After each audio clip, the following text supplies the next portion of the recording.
Everyone, we have two questions to go over today, one of which is, what is an Amiga? What is an incredible piece of hardware, a beautiful thing, indeed, a slick production that came out 30 plus years ago in the UK, great computer. It, along with the Commodore 64, are two of the most quintessential pieces of hardware that you could ever have the hopes and honor and privilege of owning in your lifetime. They're impeccable productions as far as gaming and non-gaming alike. And the Amiga, of course, we're going to be showcasing today. It went on to prominence with such great games as Shadow of the Beast, Agony, and of course, Sensible Soccer. But there are 1,600 plus other games to check out on it. Today we're going to be doing a bit of a showcase of a two-player Activate edition. And we're going to start out with Chaos Engine. This is a game in the breed of games such as Alien Breed, Loaded and Reloaded on PlayStation 1, and even Alien Syndrome, a great top-down shooter. Shmup, should I say. Top-down, run-and-gun, shmup shooter. Great game here. But we're going to be showcasing this on the PUAE core right now, because the two-player edition is only going to work with this core for the moment. But we're going to do our best to get it going for UAE 4ARM as well. But initially, when the NES Classic came out, one of the most requested cores was obviously the Amiga core. And eventually, madmonkey was great in helping me get it going on the Mini. And then once we got into the SNES Classic foray, another person took huge interest in the whole thing, and that was qclart, and he really wanted to improve it even more, and we got two-player mode Activate going now, which is incredible. You're going to see it for yourself. The second question of the day is, how bad can I fail with two controllers and one person trying to control both at the same time? I'm going to fail pretty bad. But the first thing I'm going to do here is go into a video from RetroArch settings, and if I'm not running borders, I typically would take integer scale and turn it off. If I'm running canoe borders or such, it is best to leave it on. It is more optimal. And it is also part of the Visa mode edition, which I've covered in previous videos. But if you're not running borders, turn it off. We're going to be covering both cores today. We got PUAE, which we're running right now, which essentially runs great for 75% of games. But some of the AGA games, such as Aladdin, and of course this game here, and even Agony, run far better in UAE 4ARM, which you're going to see. But once we turn that, the integer off, the first thing you're going to notice is you're able to push the start button and turn the keyboard, virtual keyboard, on and off. It is also bigger than it was before, another addition that qclart added. But you can toggle it on and off here. You can also push the select button to choose between your mouse and your joypad. If you have an L2 button, you can actually see which one you're toggling. So if you do not have an L2 button, you'd have to just push select button and haphazardly push the A button until you actually have the right one going and start the game. But we're going to be doing two-player mode right here. Two-player. Now that I know I'm on the joypad, I can toggle it off. But great game. Very much like Alien Breed, Loaded, Reloaded, Alien Syndrome, and countless other top-down shmup games. Great stuff here. We have a whole myriad of characters to choose from here. And I love how they almost always try to correlate to some known movie character or TV character representation. But definitely jamming soundtrack. Great score going here. Definitely pumping music. Two-player mode Activate. Two controllers, one guy. See if I can pull this off. Not so easy with one guy doing this. Unfortunately, I don't have the luxury of having another person to control the second person right now, so I'm going to try to do this myself as best I possibly can for the moment. I apparently suck at escort missions, because that is essentially what this is right now. But we have a few more test examples here, and trust me, once you play this for yourself, with a second person, you're going to have a whole score of fun, a great weekend of Amiga entertainment. And as I mentioned, there are 1,600 plus games to check out, as well as a couple hundred, maybe a few hundred two-player games. Anything from Bubble Bobble to Chaos Engine, Pang, Sensible Soccer, there are countless games to check out and enjoy in two-player mode Activate.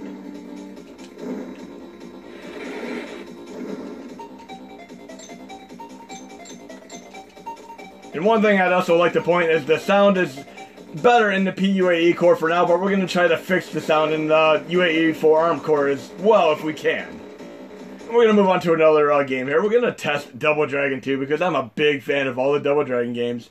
And ironically, Most of them have a two-player mode, including the Sega Master System version and even the Atari 7800 version, but the NES version, for some weird reason or another, no rhyme, no reason, doesn't have a true two-player co-op mode, even though it is a great game. But here we're going to try out Double Dragon 2. And one thing I'd also like to note is many people directly compare the Sega Genesis, aka Mega Drive, to the Amiga. And essentially, I would almost myself consider it a much, much better Mega Drive, aka Sega Genesis, because many of the games that are on both are superior on the Amiga.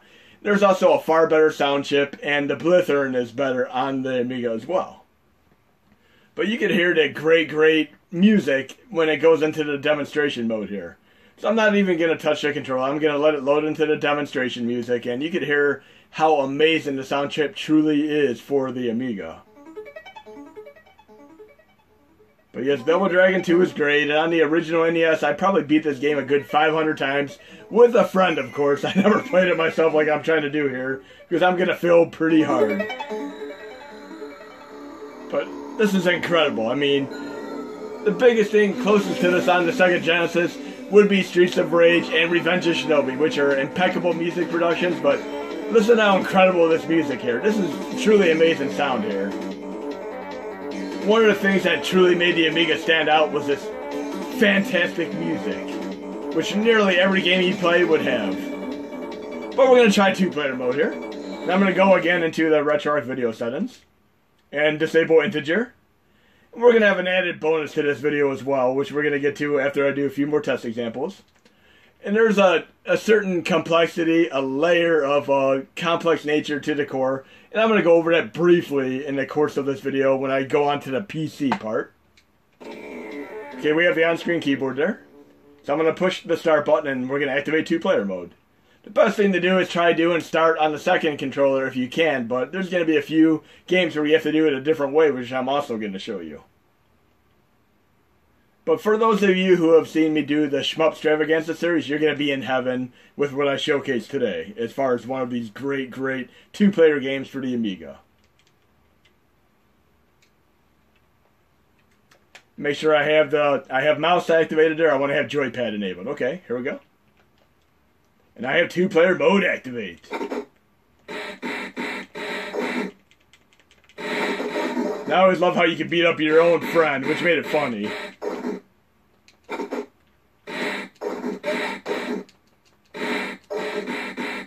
And I'm sucking pretty bad at two-player mode here with one guy and two controllers. But still incredibly fun, and definitely need to get another friend involved in this awesomeness. When all else fails, just jump kick everything. But still a great game to check out, and I'm sorry I'm unable to have a second person to give a true representation of how fun the two-player mode is. And we'll try another game that is awfully requested here. And again, get a second person to play with the second controller, and you're going to be doing a hell of a lot better than I am right now. And I'm actually going to be doing a little bit of a showcase of two-player mode activate for the arcade cord. I'm going to release an HMod for that. It won't be quite as easy to do for the Amiga, but it's potentially possible.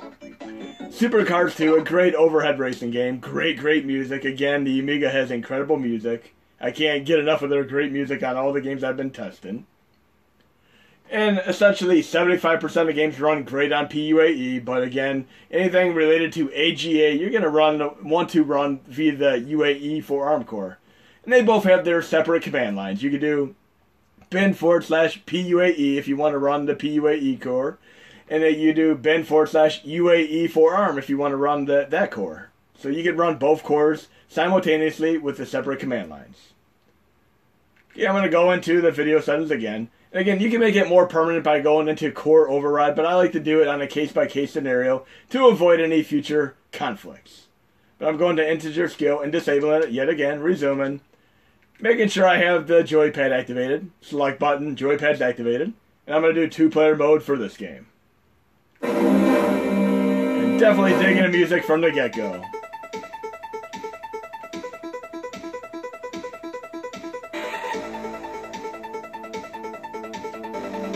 And for the record, another great racing game that came out of the UK that I was a big fan of is Trackmania. I was very happy to finally be able to get that on my Wii, my 3D, my DS, which I play on my 3DS, of course, and of course the PS4 version, which recently came out. Two-player mode activate. Really cool music going on here. Sounds like Dead or Alive, spin me right round.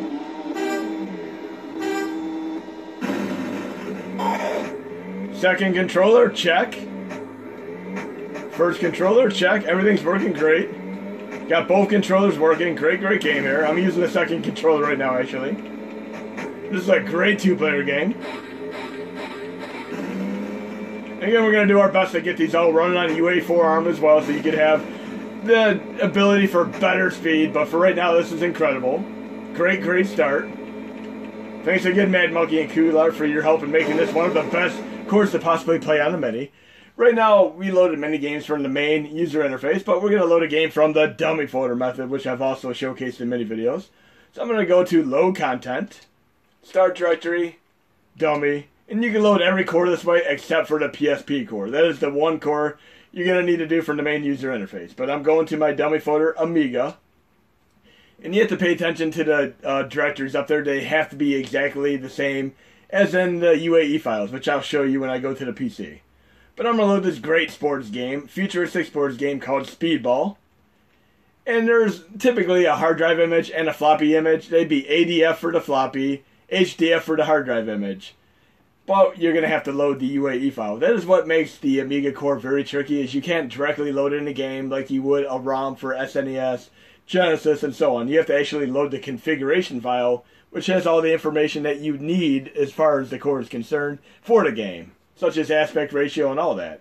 But I'm loading Speedball, and I'm going to load it with, we'll do it with the PUAE because we're going to do two-player mode activate for this game as well. But for those of you in the United States who never had the privilege of trying out an Amiga, now's your chance. I wanted both an Amiga, but it was in the UK, so unfortunately I was not able to get it. I wanted a Commodore 64. I even had a friend at school who made me a bunch of copies of minigames such as Dragon's Lair and so on. But for Christmas, I got the failed Coleco computer called the Atom computer, which barely lasted 6 months to a year. Instead, it even had tape, like cassette tape games, but it was still a great computer for what I had. I had some fun with it. I even used a printer with it, and I replaced all the lunch menus at school for a prank, and it was funny because they actually went out and the teachers didn't even realize that the fake menus were going out. They were pretty funny. I may actually still have some of those laying around that I could post sometime, but they're funny for what it's worth. RetroArch video settings, integer scale off. But yes, Buck Rogers on tape and Dragon's Lair. And there's even a ColecoVision add-on for the Atom computer. But again, I thoroughly wish I would have had a Commodore 64. That's what I really wanted.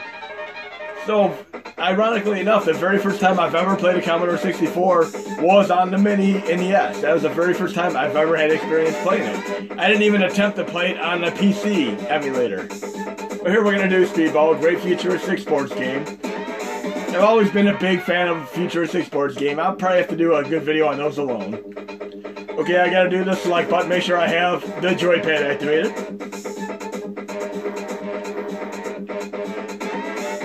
And we're going to do two-player mode. It'll be a little bit easier to play because I'm essentially playing against myself here. So I won't have much in the way of opposition. I'm not worried about modifying my character, so I'm just going to do escape to get into this test perimeter here. Player 2. And again, we're going to have an added bonus where I'm going to do a little bit of an evolution of a shmup because it's going to directly correlate to one of the games I showcase here. I'm a big shmup fan, if none of you haven't figured that out yet.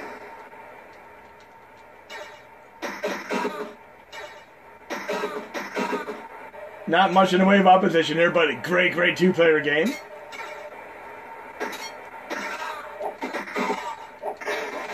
Score! Now I gotta even the odds here and do it with the other team.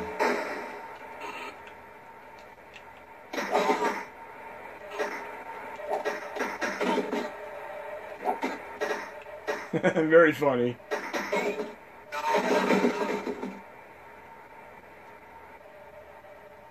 Help if I actually went to the right side. But yes, definitely, this is actually one of the more fun two-player games that I've played, but we need a second player to really enjoy this. Okay, so definitely check that one out. And we're going to move on to one more. And as I said, some games you can just start out. I'd recommend trying the second controller first once you have the joypad activated. But the next game I'm going to showcase actually requires an extra step to get it running properly with two controllers. It's not too complicated. You'll see for yourself in a moment here. But again, this is going to be part of the evolution of a certain shmup here. Because as I was playing this, it very much reminded me of another shmup, which reminded me of yet another shmup. So it's a little bit of a shmupception going on here. But we're going to be playing SW4. And again, you have to do this a very special way to get two-player mode activated for this. So first thing I'm going to do is just let the game load normally. Do my video integer again. And again, you can do save core override if you want to be permanent. But I like to do it case by case because if I have any conflicts, they're easier to fix if you do not do a save core override. So I'm doing that one more time. Or you can just run borders, which also works. Make sure I have it on the controller. Select button, joypad activated. Now here's where it gets a little bit tricky. Once the game's loaded, don't push start like you normally would. You're going to do something else instead. You can actually push the start button. Remember, the start button for the game is actually the A button. The start button pulls up the virtual keyboard. So I'm pushing the virtual keyboard button. And you're going to need to push the F2 button, which is going to pull up options. And once you have options enabled, notice how there's an F6 there? I have to push that to enable the second controller. So I'm going to push F6 to enable the second controller. As you can see, I have it enabled. Now I can properly play two-player mode activate. Let's see how I fare in this game. But again, this very much reminds me of a whole other subset of shmup games. Here we go, two-player mode activate. A lot more difficult with one person, but I'm going to see what I can do here.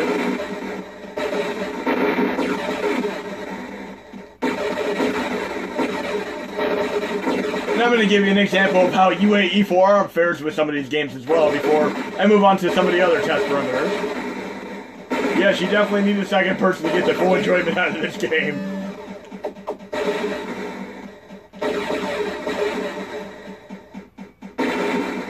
Okay, now before we get to our last thing, we're going to do a little bit of a UAE for ARM test to show you just how much better AGA games fare in general. So I'm going to load one of the games we just loaded, Start Directory Dummy, Amiga, and I'm going to reload Chaos Engine, which is an AGA game. Again, AGA games are not very well optimized for the core PUAE, but because of Dynamic Recompiler Edition, they run great on the UAE for ARM core. So we're going to load the configuration file, choose UAE for ARM. Ironically, Dynamic Recompiler is actually the same thing. There's a double-edged sword for the Nintendo 64 as well as the PlayStation 1 cores. With Dynamic Recompiler enabled, it actually breaks games such as Parasite Eve 2 and, of course, Star Wars Jedi Power Battles. But if you disable it, the games are too slow to run. So again, it's a double-edged sword. And of course, you have to learn that crash bypass if you're running Nintendo 64 games. Many games such as Mario Kart 64, Ocarina of Time, Mario 64 run great without little problems or conflicts. But you have to learn the crash bypass for games such as Star Fox 64 and some other games that might crash in normal intervals of 20-minute periods. Okay, I'm going to go into RetroArch video settings. Disable integer. And I did do a Nintendo 64 crash bypass video, so you can look that up if you want to be able to play Star Fox from beginning to end with the Nintendo 64 cores. But this runs way faster on the UAE for ARM core. And again, we're going to try to do our best to get everything that we have running great in the PUAE core, running as well in the UAE for ARM core. But my recommendation is to first try out a game in PUAE, and if it doesn't run well enough, and you're not concerned with two-player mode activate, just run it in UAE for ARM as your alternative. So you're going to see right away the game's going to run a good 20% faster. I mean, from the get-go. Everything loads faster. But we just need to get our 2-player mode Activate Edition here. But again, I'm a big fan of these top-down shmup games like Loaded, Reloaded, Alien Breed, and of course Alien Syndrome. Alien Syndrome is another great Sega top-down shmup shooter. But you're going to see a lot more speed here. So it is very nice to have both of them installed because you're going to find the parts between both of them. Look how much faster this runs. We just need to have our 2-player edition here. And again, we also have to fix the sound on the UAE forum because it is a little bit stuttery in comparison to the more pristine sound in UAE forum. And games like Agony and Aladdin should never ever be run on PUAE because they run much better with the dynamic recompiler edition of UAE forum. You'll learn as you go. But look how much better this runs.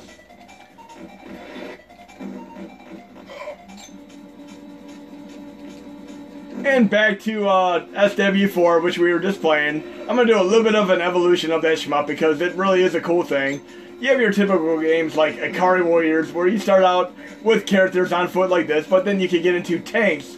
And the vehicular ability is amazing. I mean, I love how they add vehicles to games, and they actually did that with a great arcade game, which was also ported to the home system on NES. And Konami does a great job with Jackal in the arcade as well as home.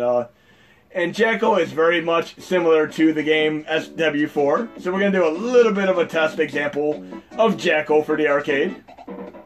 Yes, I typically go off to tangents here, but since we're in a little bit of a shmup frenzy here, we're going to do it. We're going to load the arcade version of Jackal here. And I'd highly recommend checking out both the arcade version as well as the NES version. It is always fun to compare the two. You're going to run into games that are pretty closely approximated, such as Jackal and Contra. But there are still distinguishable differences to make them both worth playing. Then, of course, if you play Bionic Commando and, of course, Rygar, they're vastly different from the arcade versions and whole new games entirely. But we're going to do our own bit of 2-player mode Activate for Jackal. Hopefully I remembered that I set this up correctly, but again, I'm going to release an HMod, most likely in my next core set release, so you can check this out for yourself. But we're loading the arcade version of Jackal right now. And I do have video integer disabled right now for arcade. So I'm starting out with 1 player here.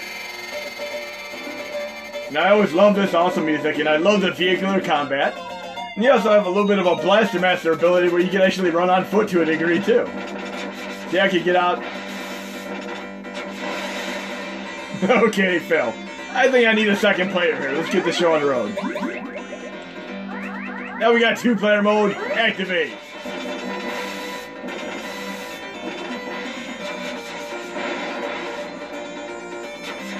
Again, definitely check this out, 2-player mode on the NES core. Such great stuff. And I'm running this on MAME 2003 right now. That is the best core to run it on.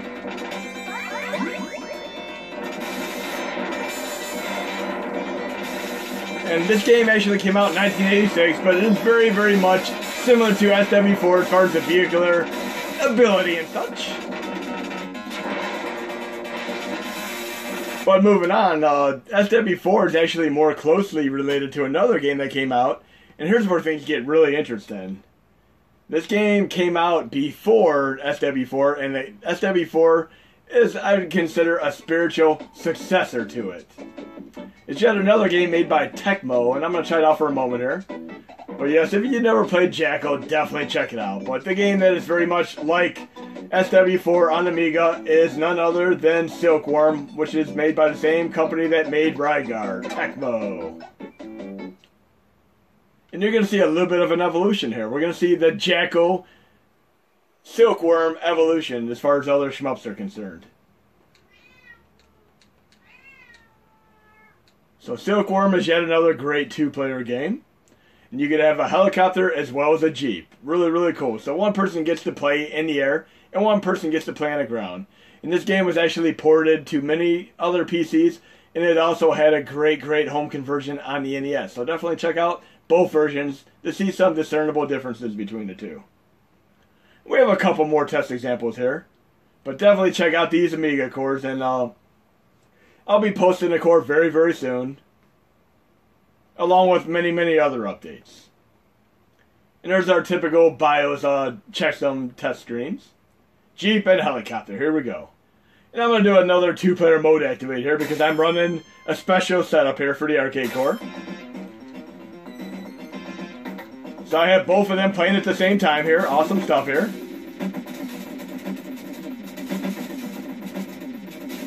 Very, very cool soundtrack. And I'm actually controlling the turret on the Jeep by pushing up and down and controlling both vehicles at the same time. And I can jump as well. So it definitely adds a whole new element trying to play both at the same time. But definitely better than me trying to use 2 controllers like I am on the Amiga. Let's see if I can even get like 10 seconds into this game. I can do better than this. Feeling hard.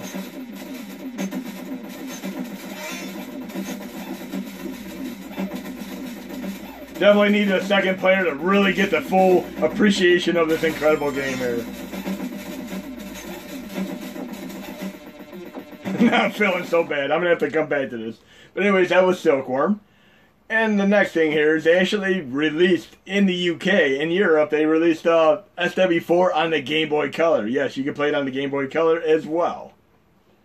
And we have a few more to show you the full evolution of this awesomeness. And we're trying to stick with the theme of vehicular combat here. Sorry, I'm sucking hard right now. But we're going to do the Game Boy Color version here, called SW4. It's a shame this wasn't released in the United States because I would have most certainly picked up this great shmup game. Shmups are truly a niche genre, just like the horror-themed games I've been playing. And I'm running this with Gambetta. I would always recommend running Gambetta for Game Boy and Game Boy Color games. Unless you're running some of the Super Game Boy Enhanced games, you're going to want to run them with the MGBA core. These games all came out within a few years of each other. But there are still a couple more games in the evolution of this vehicular combat shmup, should I say. But SW4 is a great, great game.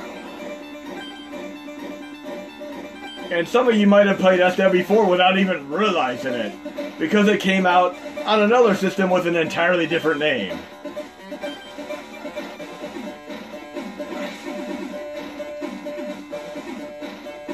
Now I'm playing with the helicopter right now, but notice how really cool this is for a Game Boy Color game. Maybe I'll do a little bit better here because I only have to worry about one controller here.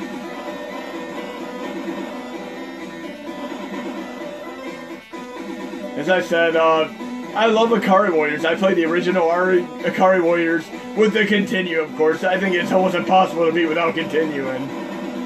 But that was a game I played countless times on the original NES as well as the arcade. But Jackal, Silkworm, SW4, which I haven't played before, but I have played before, which you're going to see here. Because this is the Game Boy Color version, but guess what came out after this? Which actually was released in the United States. A specific Super Nintendo game, which many of you might not even heard of, seen, or played, but it's a great game, well worth your time. And as far as I'm concerned, it is SW4, but in the United States, where it was released. And I didn't really look up to see what it was called in Europe, if it had a different name or not, or if it was considered the same name. But we're going to load it right now. So I'm going through my SNES games, and I am running 145 games in the main user interface right now, for the record. Firepower 2000. Which, for all intents and purposes aside, is essentially just running SW4. I'm not exactly familiar with the European name for this game, but I am playing the USA version right now. And most SNES games I actually do run with the SNES 9X 2005 core. It runs games the fastest, but if you're running the broadband, Satellaview games, BSX games, or MSU1 games, you're going to want to run the SNES 9X 2016 core for those ones. But we got one more game to showcase after this, and then we're done with this Amiga test video and the evolution of a specific vehicular combat shmup. So definitely, look, it looks the same as SW4.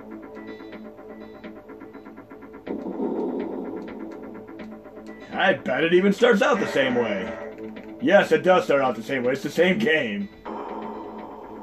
So I played SW4 many years ago and didn't even realize it. Look at this awesomeness.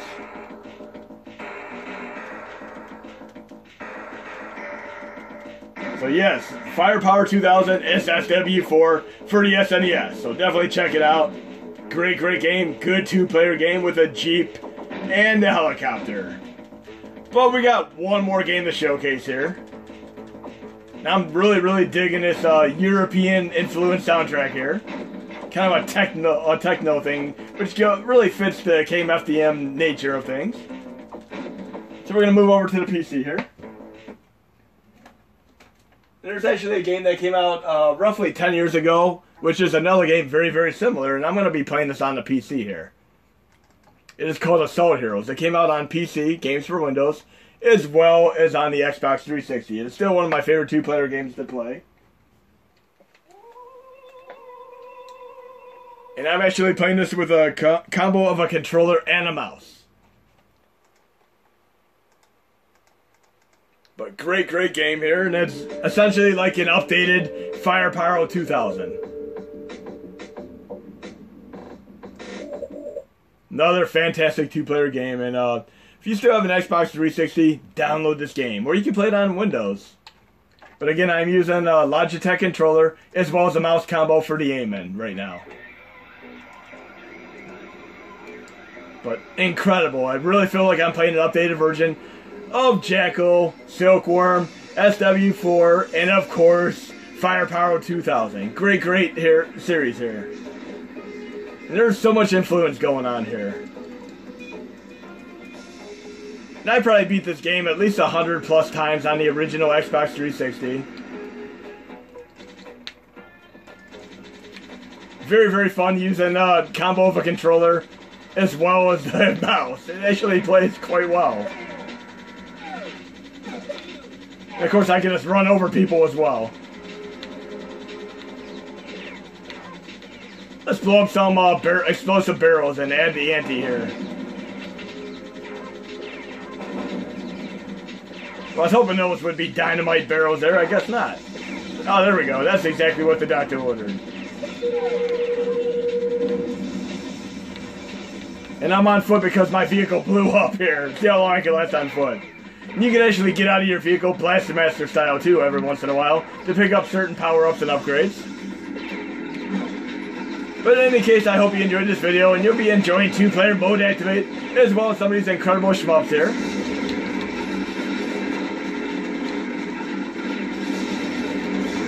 And I can actually switch my weapons too. I have a flamethrower right here.